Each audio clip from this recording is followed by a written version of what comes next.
अरे बाई दिल्लीला गेल्या आणि हे असं होऊन बसलं बघ. अरे बरं झालं मी गेलो, नाहीतर काकींची गडबड झाली असती. एक नंबर काम केलं तूने. अरे पाठकबाई इथे नसताना तू त्यांच्या आईबाची मदत केलीस. आता पाठकबाई तुझ्यावर लय खुश होणार बघ. हे वटाकण्या, बाई खुश व्हावे म्हणून नाही केलं मी ते. त्यांचं आई वडील म्हणजे मला बी आई वडिलांसारखंच की. हो खुश बी असू दे. आता एकदा बी पेरलायस ना मग ते उगवणारच आणि त्याचं फळ बी तुला मिळणार. हा हा? हे बघ सत्य आहे. फोन वाचला की नाही? अरे हा, हा.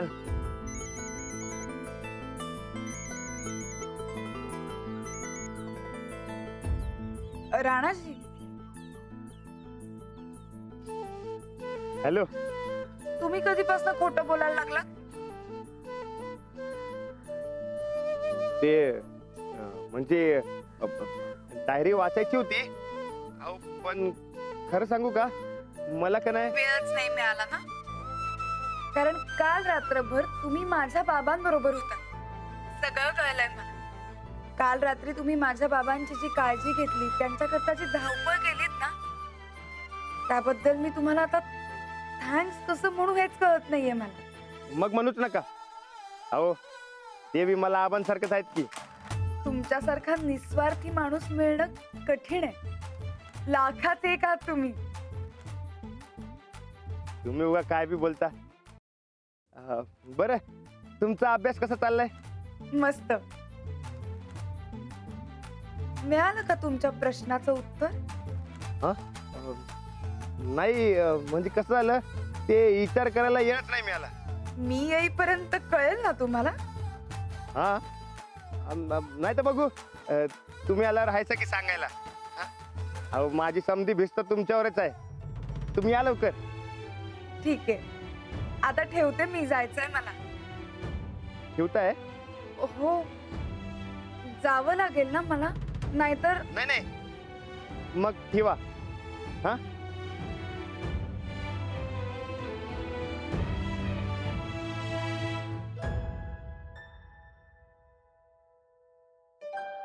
इकडे आले तेव्हा विचार केला होता की राणाजींपासून दूर आले तर कदाचित कळेल मला काय वाटतंय ते. आमच्यातलं हे मैत्रीचं नातं पुढे जाऊ शकतं का, जाईल का, या सगळ्याचाच विचार करायला हवा. पण राणाजींपासून जितकी मी लांब जाते ना, तितकीच परत त्यांच्याकडे ओढली जाते.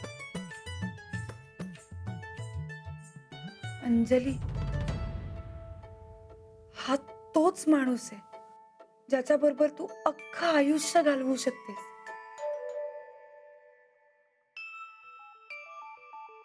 तू जितकी दूर जातेस ना, तितकीच परत त्यांच्याकडे ओढली जातेस.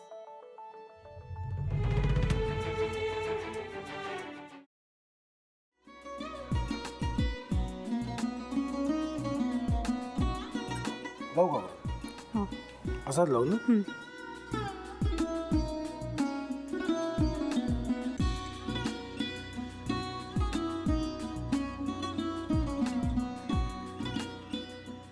आता काय करायचंय? आता आपण ड्राय स्टफिंग दुसरं काय करणार आपण त्यात?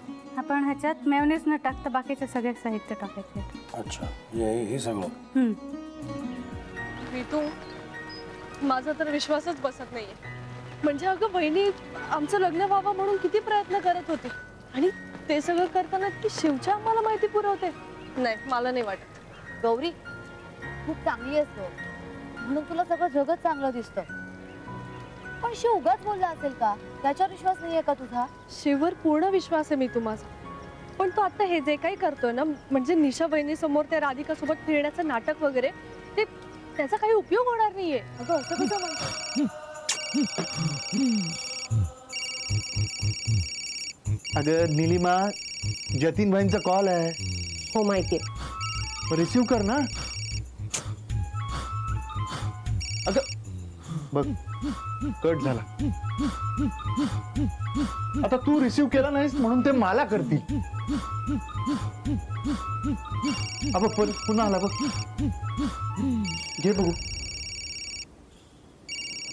पण हे एक ना एक दिवस घडणारच होतं. आता मला कळलं तुम्ही 2 दिवस झाले काय सांगत होता ते.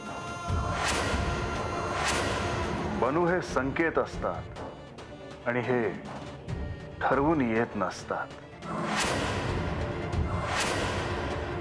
मी बाहेर तुमची वाट बघते.